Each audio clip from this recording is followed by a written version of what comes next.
Daisy, Daisy, give me your answer too. I'm half crazy, all for the love of you. It won't be a stylish marriage, I can't afford a carriage, but you'll look sweet. Hello, Cubanwriter here with Darkling Faye. Hello. And we're here to review the 9th episode of Iron Fist. Only 4 more episodes to go. The countdown began a while ago. Well, this episode opened with a bombshell. It did. And it was an interesting one. I was not expecting this, even though they telegraphed it well ahead of time. I think it was because I really didn't want to see this. Yeah, I do have to say the same thing. It started off with like this bombshell information, but then as an audience member, I was like, ugh.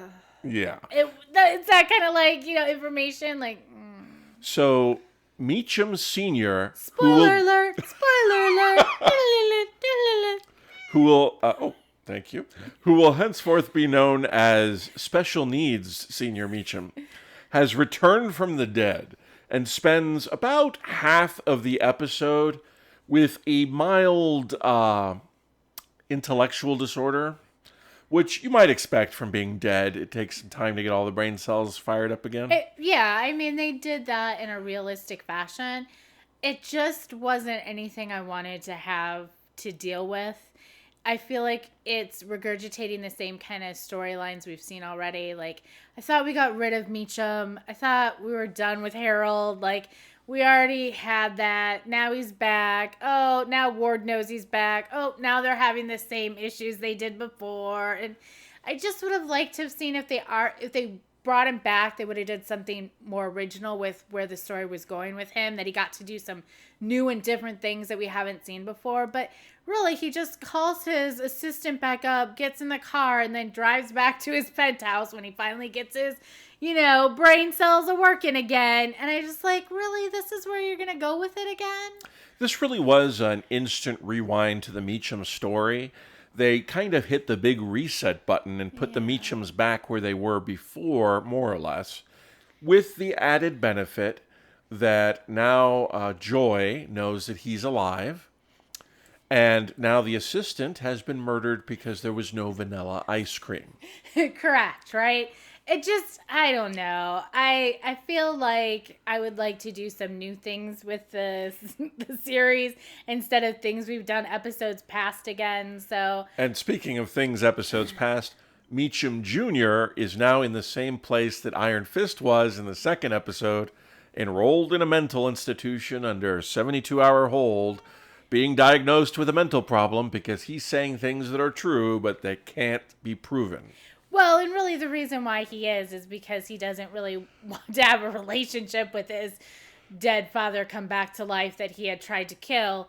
So now his dad arranges it, sets him up, puts him in the mental institution for 72 hours. And it's the same storyline, different character. And it just, I don't know, it feels really old at this point. And I have to say, like, so much of the series is cliched in a way. They're, like, doing things that other series have done or other stories have told, and how they do some of their fight scenes and how they do some of their things, that now they're even just doing stuff they've done before. Yes. So, not a big fan of the return of Meacham Sr., but this episode really was snappy in a way because everything that happened in it was at least important, even if it wasn't wanted.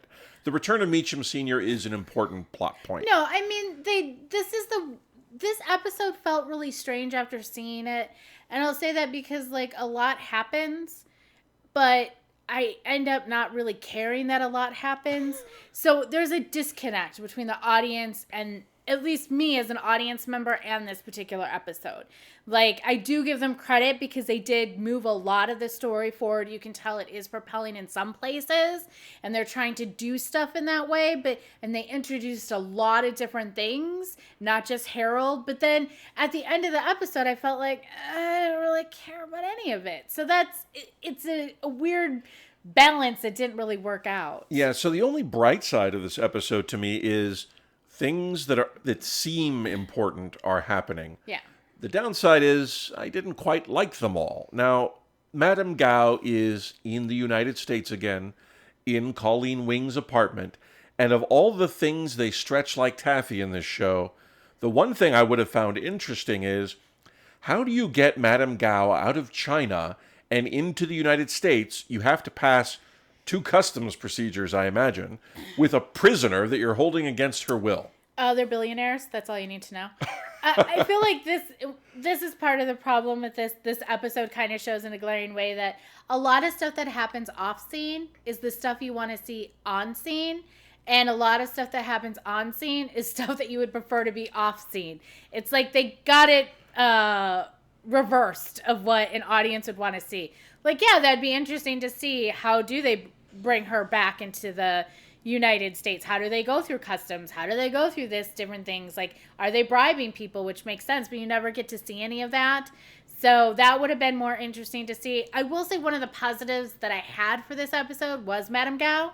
I thought, at least in this episode, as opposed to the last one, she seemed a lot more of the type of character they've built her up to be. Very smart, very intelligent, trying to use her wits against her so-called enemies in the situation she's in. This is like the intelligent kind of leader of this underworld organization that you've come to kind of know. Yeah, she really is able to manipulate everyone just by speaking to them.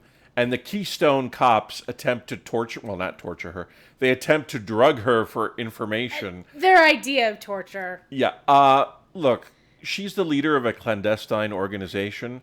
Perhaps she's familiar with interrogation techniques and how to avoid them.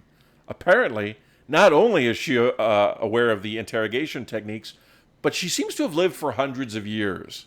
That was one of my negatives that I had with this particular episode, is that these people, like Danny Rand and Colleen Wing and even Claire, none of them seem to like figure out from any of their interactions with the hand how it works. But it's like they're like, oh, we have Madame Gao. What should we do? Let's ask her questions. That's not working. Maybe I should try and hit her. No, we can't torture people. Why do you have her? What did you think was going to happen? There has to be some game plan. Like, there's none of that. It's like they're the most naive people, a group of people that got together. Yeah, I'm not sure why they took Madame Gao. I know why they say they took her, but I'm not sure what they thought was going to happen here. The only one who seemed to be speaking rationally was, again, the night nurse, who's like, what are you doing exactly?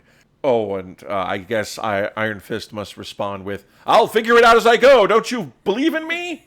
That's his modum operandi at this point. Is like, that's what he says over and over again to people in different episodes. So we get some Special Forces military dudes falling out of the ceiling in this episode, but I can't remember them actually firing their weapons.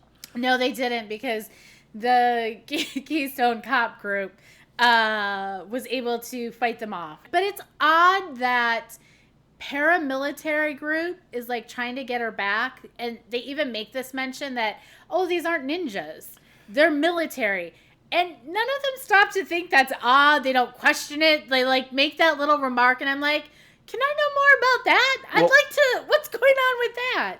Not only did I find it odd that she was suddenly using military people, but more importantly, I found it odd that the military people weren't firing guns at them. Are they Navy SEALs that are trying to come rescue her? Wouldn't they know how to do this better? You would think they'd know to bring a gun and then fire it at someone, perhaps with a silencer on, so they don't bother the neighbors. And I was thinking, like, they threw something through a window, one of the, I guess, grenades with gas in that. Yeah, smoke grenades, I guess, because the gas didn't do anything other than make people cough a little. And I thought, couldn't you just sniped someone and shot them and made them go, like, I don't know. I feel like the military were completely incompetent, these military agents that she had trying to rescue her.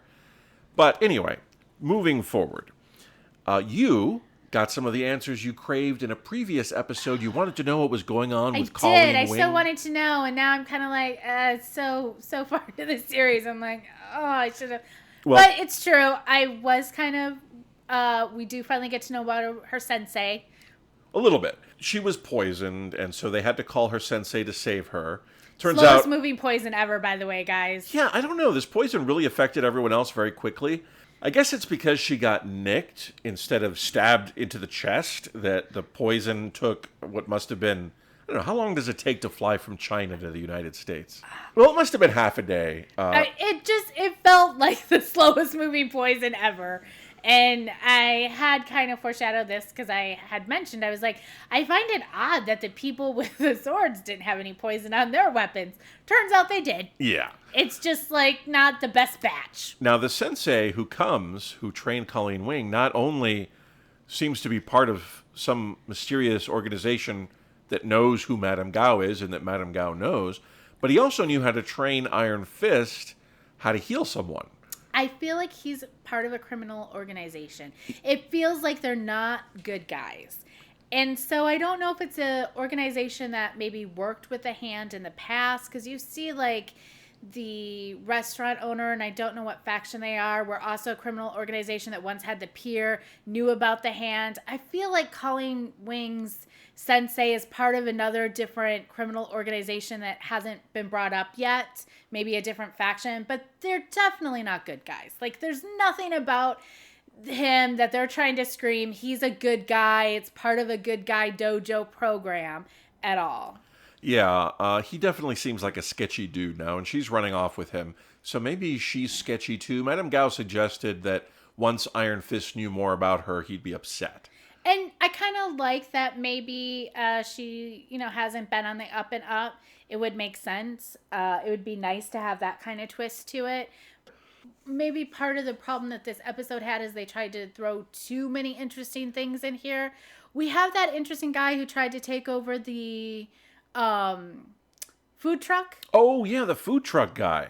I wanted to bring him up because... I'll tell you right now, I know who he is. Oh, okay. Kunlun, or whatever that place is called, sent this guy to get Danny Rand because he ran off when he was supposed to be defending him. I do feel like he is someone definitely from Kunlun. What I don't know is why he can fold aluminum foil into Chinese stars that can penetrate either a steel or aluminum door. It's because it's made from paramilitary material that we don't know anything about yet.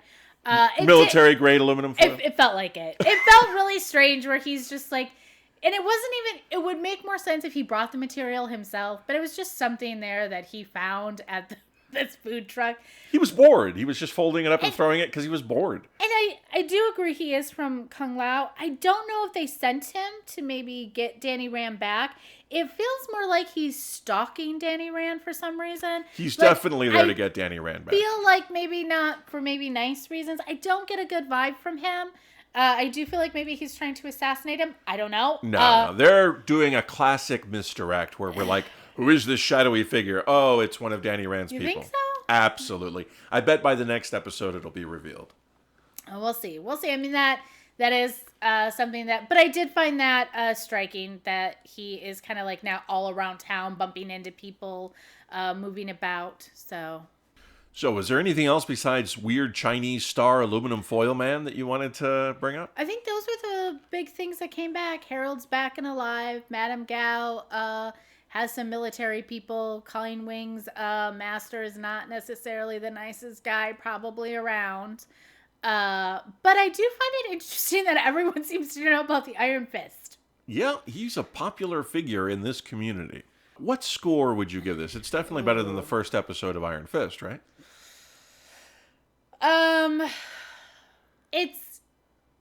If you have to think that long about whether this is better than the first episode, you are insane. This was definitely better than the first episode. I might be insane. I don't know if I would say it's better. Like I said, a lot of stuff happened, but I didn't end up really caring about it as much as I wanted to.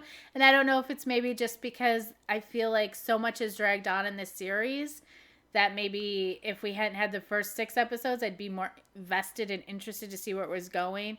I am getting some information. It's probably better than the first 3, but not as good as, So it's better than the first episode of Iron Fist. Not as good as Ian Stokes, though. I so miss him. Well, I think this episode was... I think this episode had more happening than the last episode, but wasn't any better. So I'd still give it 2.5 stars.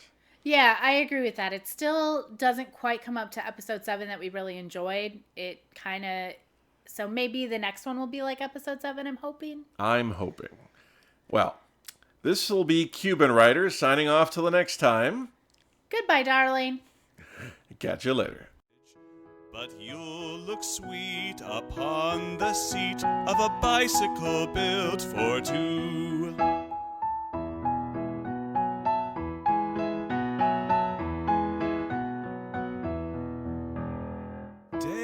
Daisy, Daisy, give me your answer due. I'm half crazy, all for the love